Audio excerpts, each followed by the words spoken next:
हमारा मार्ग अध्यात्म मार्ग है। चाहे गृहस्थ हो चाहे विरक्त हो, एक पत्नी व्रत धारण करने वाला गृहस्थ ब्रह्मचारी ही माना जाता है।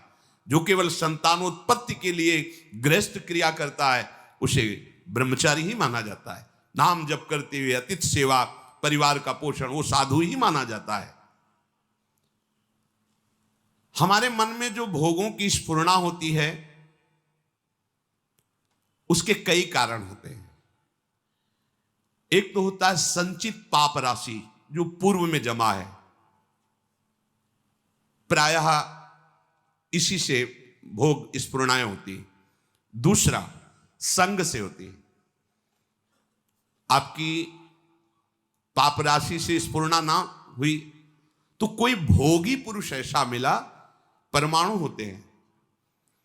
पूज्य श्रीधर बाबा की कुटिया में जब जाते थे, आप सच्ची मानिए, घुसते ही ऐसा लगता जैसे मशीन फिट कर दी गई हो। मंत्र एकदम रफ्तार से चल पड़ता। और जे 8 बजे रात्रि के जाते थे चरण चापने, जे ही उनके चरणों को स्पर्श करते ऐसा लगता हम किसी दिव्य भावलोक में बैठे हैं। क्यों? उनके परमाणु, नाम जापक संत, रात दिन नाम जापक, ऐसे परमाणु उनकी हर वस्तु में, कोई भी वस्तु उनकी छुओ के एक दिव्यता थी उसमें। ऐसे ही जैसे वो रात दिन भजन में लगे तो उनके हर वस्तु में परमाणु, ऐसे ही रात दिन जो भोगों में लगे उनकी हर वस्तु में भोग के परमाणु हैं। सावधान, उनके आसन पर बैठना, उनकी थाल में पाना, उनका स्पर्श होना, उनका संभाषण होना, उनसे मित्रता करके उनका चिंतन करना, ये भोगों को बढ़ावा देना होगा। इसी को विपरीत देखो, संतों के प्रति उनके समीप बैठना, उनका जूठन पाना, उनको देखना, उनसे संभाषण करना भजन का बढ़ावा होगा। देख लेना। पूर्व संचित पापों से जो स्फुरणा होती है उससे बहुत सहजता में बचा जा सकता है, लेकिन प्रगट कुसंग से जो स्फुरणा होती है इससे बचना बड़ा कठिन होता है। पूर्व पापों से स्फुरणा सबके हृदय में होती है जब तक भगवत साक्षात्कार नहीं हो जाता। वो बार बार आकर्षित करता रहता है संसार का राग। और अगर कहीं कुसंग मिल जाए फिर क्या कहना है, फिर तो जो स्फुरणा थी संकल्प बनेगा, संकल्प क्रिया बन जाएगी, क्रिया होते ही अध्यात्म अंतर्ध्यान हो जाएगा, अध्यात्म मार्ग ही नहीं रहेगा। इसलिए कर्म राशि की तो तुम चिंता मत करो, उसे तो भस्म करने के लिए शरणागति समर्थ है। लेकिन कुसंग से बचने के लिए तुम्हारे ऊपर पूरा भार है। कुसंग से तुम बचो। बरुभल बास नरक करताता, दुष्ट संग जनि दे विधाता। गंगा किनारे भ्रमण जब कर रहे थे तो तरी घाट है, उसके आगे हम जा रहे थे। नया शरीर और वैराग्य, ना कमंडल, ना बिस्तर, ना कोई, भीषण सर्दी का समय। एक मार्किन नीचे पहने लाल रंग से गेरुआ, बस लंगोटी, और एक मार्किन बस ऊपर, कोई नहीं, कोई कमंडल नहीं, कुछ नहीं। रोम रोम हर समय सर्दी से व्याप्त रहता। भोजन की व्यवस्था जहां ठाकुर जी कर दें। तो माह के महीने में रामनगरिया लगती गंगा किनारे। जैसे माघ मास में वहां प्रयाग में, ऐसी जगह जगह मान लो 10,000, फिर 10,000, ऐसे 2-4 किलोमीटर ऐसे ऐसे नगर जैसे बन, रामनगरिया उनको कहते हैं। किनारे से चलने पर वो मिलते हैं। तो एक महात्मा जिनकी पोशाक बहुत अच्छी लग रहा था, सुविधाजनक जीवन है, उन्होंने देखा, बड़े बुजुर्ग अवस्था के थे। उनका, हे महात्मा, देखने से ही लग रहा है कि तुम गंगा की परिक्रमा दे रहे हो। उनका, परिक्रमा तो नहीं, पर गंगा किनारा ही हमारा जीवन है। बोले आओ 2-4 दिन रुक लो। पूरा रामनगरिया सब अलग अलग तंबू लगे, जैसे प्रयागराज में ऐसे बड़ी व्यवस्था, बड़े ऊंचे ऊंचे ऐसे गद्दे और तंबू, क्योंकि बहुत सर्दी गंगा किनारे तो और पड़ती है। हमें भी लगा चलो संत भगवान 2-4 दिन के लिए कह रहे रुक जाते, जो ही रुके 12 बजे कितने प्रकार के भोजन, खीर ये वो, जहां रोटी भी नसीब नहीं हुआ। हम कहा चलो भगवान की बड़ी कृपा 2-4 दिन जो है दोपहर में पाया। रात्रि में उन्हीं के पास शयन किया, बड़ा तंबू था ऐसे वैसे। दूसरे दिन सुबह 8 बजे के करीब जलेबी का भंडारा था, फिर राजभोग अलग। खूब ऐसे पुण्यात्मा जन करते रहते हैं। पास में और भी ऐसे शिविर लगे थे उनके निज जनों के, तो उनमें से एक प्रणाम योगी है, वो जलेबी का भंडारा संतों के लेकर वो स्वयं लेके आए, पवाया। और कुछ भी हम कब भेंट लेते नहीं, पर जलेबी प्रिय वस्तु, मीठा खूब अच्छे से अच्छा पहले ये था कि पता नहीं आज मिला है कई दिन ना मिले, कभी गैस की गोली नहीं खाली पड़ी, चाहे जितना पालो 2 दिन 4 दिन नहीं मिला, सब पच गया। अब जीव ही पा करके थोड़ा ही समय हुआ, पहले दिन का राजभोग, दूसरे दिन का ये बाल भोग जलेबी। वो जलेबी बाल भोग का राजभोग जैसा है, गरम गरम जलेबी, जैसे नशा चढ़ता है ऐसे दिमाग में बस। तो उनमें एक बहुत सरल और वास्तविक साधु स्वभाव के थे, वो केवल सेवा में ही रहते थे महंत जी की। उनसे हमने पूछा, वह वृद्ध थे, हम कहा कल से आज तक हमारी भावना में बड़ा परिवर्तन हो गया। तो उनका महाराज क्षमा करना, आप जिस मार्ग में चल रहे हो वो ये मार्ग नहीं है, वो ये मार्ग नहीं जो आप स्वीकार कर लिए। हम कहा अच्छा, हम तो सोचा 1-2 दिन। बोले नहीं महाराज आप नहीं समझ रहे हो। और बताया कि जो जलेबी खवाई वो कैसे आचरण कैसा, बस कुछ उठाना धरना तो था नहीं, 2-3-4 दिन जहां भूखे रहे अपने आप ठीक हो गया। अन्न का कुसंग, व्यक्ति का कुसंग, ये परमार्थ की राह को भटका देता। उपासक को सदैव ये देखना चाहिए कि मेरे मन की स्फुरना कहां है भोगों के प्रति। यदि भोगों के प्रति हो रही तो त्रुटि कहां है, पूर्व पाप संस्कार से हो रहे हैं या कहीं कुसंग हो रहा है। पूर्व पाप संस्कार स्फुरना देगा, ना कि आपका नाश, ध्यान रखना। और कुसंग स्फुरना ही नहीं देगा, नाश कर देगा। इसीलिए बल उभल बास नरक करता था, दुष्ट संग जनि दे विधाता। साधक ये बातें समझ नहीं पाता है, फिसल करके ऐसे गिर जाता है। बहुत सावधानी की आवश्यकता है, हर समय अध्यात्म मार्ग पर आपकी दृष्टि बनी रहे। देखो यदि साधक सावधान नहीं रहेगा तो फिर नया कर्म बना, फिर पुरानी स्फुरना और नया कर्म मिलकर के नवीन चक्र की रचना, जन्म मरण की। इसीलिए मुक्त होना बड़ा कठिन हो जाता है। यदि आप, बहुत ध्यान देने योग्य बात है, शरणागत होकर भजन कर रहे हो, अध्यात्म पर दृष्टि रखें तो चिंता मत करो, आपकी पूर्व कर्म राशि ये भगवान आचार्य नष्ट कर देंगे, कटी कर्म बंधन से। पर यदि आप नवीन कर्म फिर वैसे ही कर रहे हैं तो विश्वास मत रखना कि पीछे का और आगे का दोनों जोड़ करके भोगना पड़ेगा। पीछे की कर्म राशि तब नष्ट होती है जब अवलो नशानी अब ना नशे हो। आज तक किया, पर आज के बाद चाहे प्राण निकल जाए, आज के बाद नहीं।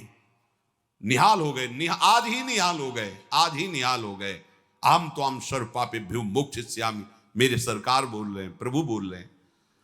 पर यदि ऐसा कि नए कर्म भी क्रियमाण भी पापाचरण हो रहा है, फिर नहीं, सिद्धांत काम नहीं करे, फिर पीछे का लागू हो जाएगा। फिर आप कहोगे कि अध्यात्म में उन्नति नहीं हो रही, कोई लाभ नहीं मिल रहा, कोई सुख नहीं मिल रहा, क्योंकि आप गलती कर रहे हो। चलनी में गैया दुहे और दोष दैव को दे। देखो आपके पीछे के कर्म प्याज जैसे बदबू वाले हैं, जमा है गोदाम में। ऊपर से यदि केसर और कपूर लाद दिया जाए तो केसर और कपूर की गंध प्याज को नष्ट करके अपना प्रभाव दिखा देगी। नाम जब कीर्तन कथा वार्ता यह है केसर कपूर, लाद दो अपने पूर्व पाप के ऊपर भगवान नाम का वजन, सब दब जाएगी, उसकी दुष्प्रवृत्तियां नष्ट हो जाएंगी। अगर कहीं वायु का झोंका चले और कपूर खुला रह जाए तो उड़ जाएगा, फिर प्याजे की गंध रह जाएगी। माया का झोंका चला और आप अपने यश कीर्ति में, अपनी बड़ाई सम्मान प्रतिष्ठा में, भजन में कमी मान सम्मान प्रतिष्ठा में बह गए तो उड़ गया कपूर। अब बचा प्याज है, उसकी दुर्गंध शुरू हो जाएगी। कितना महापुरुषों ने सूक्ष्मता से अनुभव किया है। इसलिए ध्यान रहे कि इस माया की वायु का प्रवेश आपके हृदय में ना होने पर नहीं दुर्गंध ही रह जाएगी, केसर कपूर की गंध नहीं रह जाएगी। ये माया के प्रवाह का, तूफान का क्या भाव समझें? सबसे ज्यादा अहंकार, इसी में सारे दोष आते हैं। मैं तपस्वी हूं, मैं साधक हूं, मैं ज्ञानी हूं, मैं ध्यानी हूं, मैं बड़ा भगत हूं। इस तरह की अगर अध्यात्म मार्ग में कहीं भी कोई भी वृत्ति है तो वो आपकी दुर्वासना जो दबी हुई है उसको उठा लेगी। मैं बहुत नीच अदम हूं, अगर ये कुछ साधन बन रहा है तो श्री जी की कृपा से बन रहा है, गुरु जी की कृपा से बन रहा है दुर्गंध वाली बातें, पर ऊपर कपूर और केसर है। उसकी दुर्गंध आपके हृदय को परास्त नहीं कर पाएगी। उपासक धीरे धीरे अपने बुरे स्वभाव को, बुरे कर्मों को सद्भाव से, अच्छे स्वभाव से दबा देता है। नष्ट नहीं हुआ, नष्ट होता है भगवत साक्षात्कार पर। जब तक प्रभु से आंखें ना मिले तब तक विश्वास न करना कि काम हो गया। यही डर हरिवंश हित जिनो भ्रमय गुण सलिल पर, जिहि नामन मंगल लोक त्यों शिव हरिपद भज न विलंब करे। आगे चल करके प्रभु ऐसी ज्ञानाग्नि पैदा कर देंगे कि फिर वो दुर्गंध वाली चीजें ही नहीं रह जाएंगी। इसलिए जितना जीवन है एक बार हम अपने प्रभु को समर्पित करके केवल भजन में लगावें। जो भी हम कार्य करें अपने प्रभु को समर्पित करते रहें। भगवान जो बार बार कह रहे हैं ना, मेरे को समर्पित करो, भगवान को कुछ चाहिए नहीं। जैसे भगवान कहते हैं यत् करोषि, जो तुम करते हो, यदश्नासि, जो तुम खाते हो, तुम मेरे को समर्पित करो। ये दुलार है। जब हम किसी वस्तु को प्रभु को समर्पित कर देते हैं तो हर वस्तु में बांधने की सामर्थ्य है माया की। कोई भी सड़ी से सड़ी वस्तु में एक माया शक्ति है जो हमें आसक्ति से बांधती है, आसक्ति से। प्रभु कहते हैं मेरे को समर्पित कर दो। जैसे कर्म समर्पित कर दिया, अब कर्म बंधन नहीं रहेगा। भोग समर्पित कर दिया, अब वो प्रसाद हो। प्रभु तुम्हारे भले के लिए कह रहे हैं कि जो प्रभु को समर्पित कर दिया जाता है वो निर्विकार हो जाता है। बात समझो। ये भगवान तो कहते हैं कि सब तुम मेरे लिए, अगर नहीं समर्पित करोगे तो दुर्गति को प्राप्त होगे। भगवान तो नाराज होकर बोल रहे हैं। नाराज नहीं, उस वस्तु का प्रभाव है। कोई भी कर्म, कोई भी यहां की वस्तु सब बांधने वाली है। समझो पहले, सब बांधते, कोई भी व्यक्ति सब बांधता है। अपने राग से सब मुझे बांधते हैं। अगर प्रतिकूल हुआ तो द्वेष से बांधते हैं। यहां कोई मुक्त करने वाला नहीं है। एक एक वस्तु, एक एक व्यक्ति, एक एक परिस्थिति केवल बांधती है। और हम साधना कर रहे हैं मुक्त होने की। कैसे करें? भगवान करे चुपचाप जो कर्म करो मेरे को समर्पित करो। इसका रहस्य क्या है? वो कर्म तुम्हें बांध नहीं पाएगा। शरीर स्वस्थ रहे, खूब भोग भोगू, मनमानी हमारी चाह पूर्ण हो, यही हमारा लक्ष्य है। देख लो, शरीर में कोई कष्ट ना हो, इंद्रियों का जो भोग जब चाहूं मिल जाए और मन चाही भोग सामग्री इकट्ठा कर लूं, इतना ही लक्ष्य है प्रत्येक मनुष्य का। अगर कोई इससे ऊपर उठाए तो अध्यात्म मार्ग का पथिक है वो। भला कैसे परमानंद की प्राप्ति होगी? अज्ञान से। अज्ञान की निवृत्ति से परमानंद की प्राप्ति है। बड़ा, मजाक का विषय बन गया है। पानी में मीन पियासी मोहि सुन सुनियावे हासी। अगाध आनंद सिंधु प्रभु हृदय में विराजमान हैं, उनका मार्ग गुरुजनों ने दे दिया है, खूब सत्संग सुन रहे हैं, पर हमारी चित्त वृत्ति सत्यत्व भाव भोगों में ही किए हुए, ये बड़ा हंसी का खेल है। अब अगर आप सही मार्ग में चलोगे तो एक तमाशा हमने देखा, कुआं में लग गई आग, पानी पानी सब जला और मछली खेले भाग। संतों का है एक तमाशा मैंने दे। जब गुरु कृपा हुई, अध्यात्म का प्रकाश हुआ, तो जितना विषय रस है सब जल गया। जिसमें हमारा मन मछली बना खेल रहा था, सब विषय रस जल गया, शब्द स्पर्श रूप रस गंध। अब वो मन भगवदाकार हो गया। भला पानी जल जाने के बाद मछली फाग आनंद कैसे बना सकती? अब असली आनंद। तो एक तमाशा हमने देखा, कुआं में लग गई आग, पानी पानी सब जला और मछली खेले फाग। ये परमानंद। अब तो मन परमानंद में निमग्न हो गया, क्योंकि विषय रस भस्म हो गया ज्ञानाग्नि से। देखो, हमको बिना अपने घर पहुंचे आराम नहीं मिलेगी। हमारा घर है वृंदावन धाम, प्रिया प्रीतम हमारे घर के मालिक हैं, समस्त प्रेमी जन हमारे परिवार के जन हैं। यही शाश्वत घर है, यही शाश्वत परिवार है।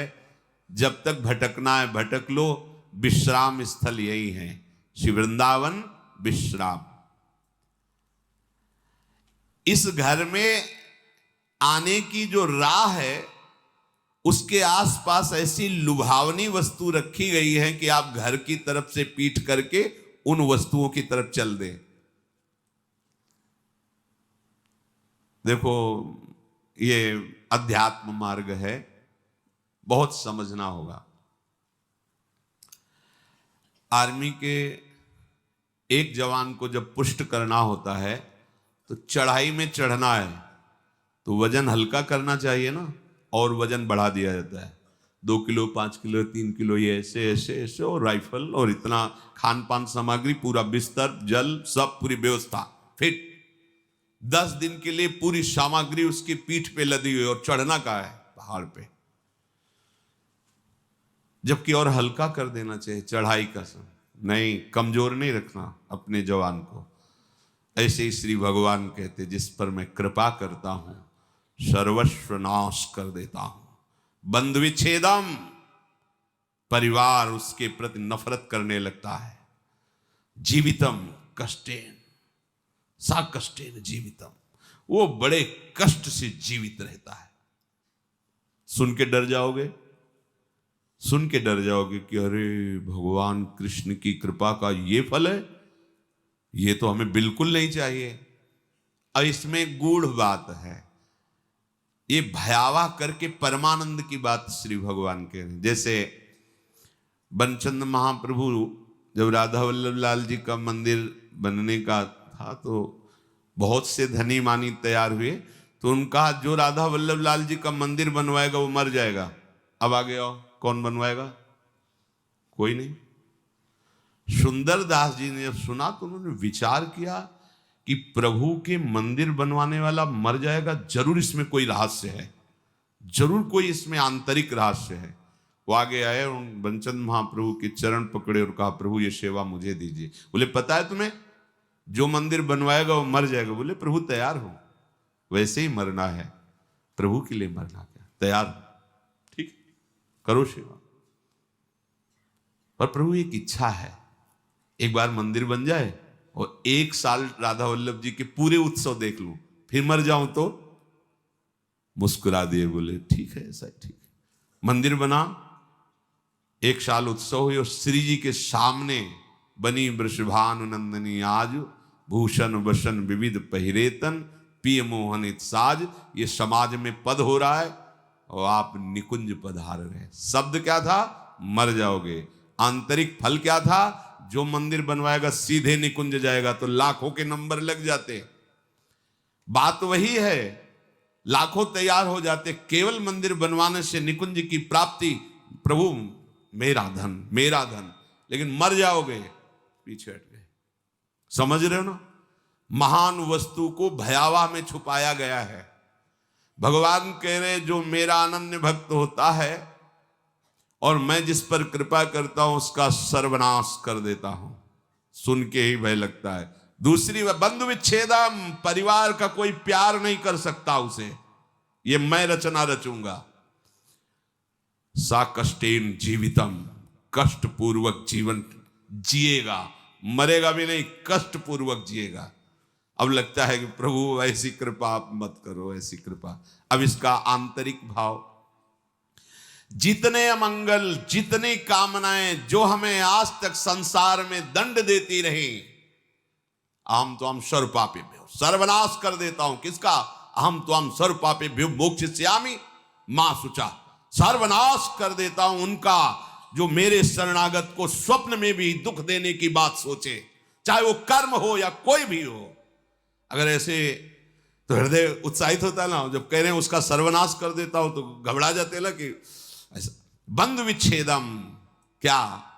भाई, माता, पिता, परिवार, उसका मैं बन जाता हूं, मैं उसका भाई बन जाता हूं, मैं उसका दोस्त बन जाता हूं, मैं उसकी मां बन जाता, सारे संबंधों का पोषण मैं करता हूं स्वयं।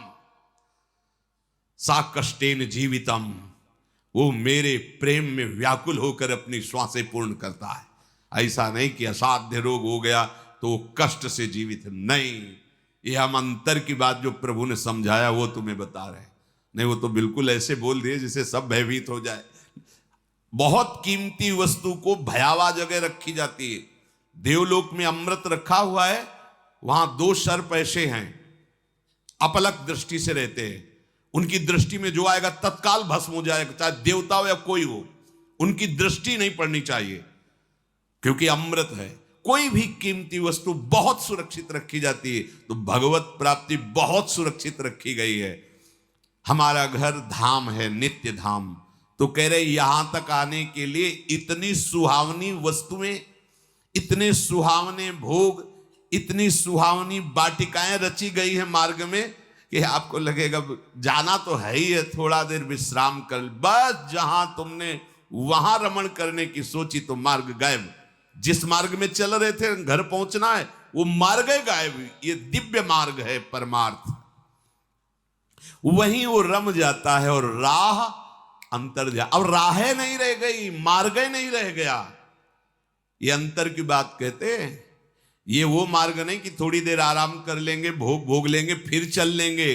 भोग में गए तो मार्ग ही गायब, मार्ग ही अंतर ध्यान हो जाए। कहां चल रहे थे, कैसे चल रहे थे, बुद्धि काम नहीं, मार्ग ही गायब। मोक्ष मूलम गुरु कृपा, वो गुरु कृपा से मार्ग प्रकाशित होता है, प्रकट होता है। इसलिए संसार के कल्याण के लिए जो अनुभवी संत महापुरुष जन हैं, वो चीख चीख के कह रहे हैं कि घर लौटो घर, ये संसार दुखालय तुम्हारा घर नहीं है। पर राह में अटको मत और भटको मत। ये राह में ऐसे पथिक अटक जाते हैं और भटक जाते हैं जो थोड़ा मन चले होते हैं। थोड़ा मन चले अर्थात मन के अनुसार कर। इस मार्ग में मन चलों का खेल नहीं है। इस मार्ग में मन को निग्रह करना है, मन को हटा करके अपने प्रभु तक पहुंचना है। कब तक इस मन को दुलार करते रहेंगे? थक गए। कभी विचार करके तो कितना गंदा है मन यार, कहां फंसाता है, कहां लगाए हुए हैं। सोचो कहां लगाए हुए, कितनी भुलावे की खेल। ऐसे अभक्ष पदार्थ खवाता है, ऐसे अपेय पदार्थ पिलाता है, ऐसे अकृत्य कृत्य कराता है जिसे घृणा हो जाए। पर ये माया ऐसा आसक्त कि उसी में वो जीना, उसी में सुख, उसी में वो आनंद का अनुभव करना चाहता है। अनित्यम सुखम लोकमिमं प्राप्य भजस्व माम। ये अनित्य है, अशुक है संसार, प्रभु का भजन करके प्रभु को प्राप्त हो। स्वयं कह रहे हैं इस अनित्य में मत फंसो, ये तुम्हें स्वतंत्रता दी गई, तुम प्रारब्ध के अधीन नहीं हो, कोई पशु नहीं हो, मनुष्य हो। प्रारब्ध शुभ अशुभ कर्मों के जो संचित हैं उनमें से कुछ परिणाम निकालकर इस शरीर को दिया गया है। आप जो चाहो कर सकते हो, घोर पाप कर सकते हो और बहुत दिव्य भजन करके भगवान को प्राप्त कर, ये स्वतंत्रता है आपकी, बिल्कुल स्वतंत्र हो। आप मनमानी आचरण कर सकते हो और आप शास्त्र के अनुसार चल सकते हो, आप गुरु की वचन के अनुसार चलकर परमात्मा प्राप्ति कर सकते हो और मन के अनुसार चलकर दुर्गति को प्राप्त हो सकते हो। पूरी स्वतंत्रता है मनुष्य जन्म में। पर ध्यान रखो ये शरीर क्षण भंगुर है, कभी भी नष्ट हो सकता है। संसार के चाहे जितने पदार्थ और पद समेट लो, तुम्हें कभी शांति नहीं मिलने वाली। देखो आप लोग तो कुछ ही लोगों से मिलते हैं, हम बचपन से भगवान के शरणागत मार्ग में रहे, तो कानपुर महानगर है, एक से एक पदाधिकारी, धनी, फैक्ट्रियों के बड़े बड़े मालिक ऐसे मिले हैं जिनके पीछे 10-10 गाड़ियां चल रही, लोग गनर अंगरक्षक के लिए रखे, बड़ा वैभव। और जब एकांत में मिले हैं, उन्होंने अपनी बात कही है, तो एक साधारण पुरुष से भी ज्यादा वो अशांत है। एक किसान आराम से मेहनत करके 4 रोटी खा के सो जाता है, उनको नींद भी नहीं आती। ऐसे परिवार में कलह है, वैभव इतना है, ऐसे परिवार के आचरण को देख देख के जल रहा है, अशांत हो रहा है। क्यों? फिर सिद्धांत गलत हो जाएगा। भगवान से विमुख को स्वप्न में भी शांति नहीं मिल सकती। आप लोग तो अब आपके सामने जब उतरेंगे तो आपको तो लगेगा ही कि 10 गाड़ी पीछे चल रही। इनके एक मैदा फैक्ट्री के मालिक आते थे, इनके 10 मैदा फैक्ट्री थी, मतलब कैसी उनका वैभव। पर जब एकांत में बात करते तब हृदय यही कहता, ओहो, भगवान से विमुख होने के कारण देखो सब कुछ है लेकिन कुछ नहीं है। जिसे शांति कहते हैं, जिसे सुख कहते हैं, जिसे विश्राम कहते हैं, वो नहीं। भगवत भक्त जो भजन परायण है, चरित्र में देखा गया उनके पास सही वस्त्र भी नहीं, भोजन भी नहीं, और परमानंद में डूबे, परवाह आनंद मगन, शांति। उनके हृदय में शांति क्या, उनके समीप पहुंच जाओ तो तुम शांत हो जाओगे, उनके दर्शन कर लो तो हृदय विश्राम मानने लगेगा। इसलिए तुम्हें यदि परमार्थ का, अध्यात्म का मार्ग मिल गया तो तुम बड़े भाग्यशाली हो। अब तुम्हें सावधानी ये रखनी कि मार्ग छूटने न पावे। अध्यात्म मार्ग बहुत बड़ी कृपा से मिलता है। ये हम लोग अज्ञानी हैं, पाए रतन चीन्ह्यो नहीं, दीन्ह्यो करते डाल। ये माया श्री कृष्ण की मोहे सब संसार।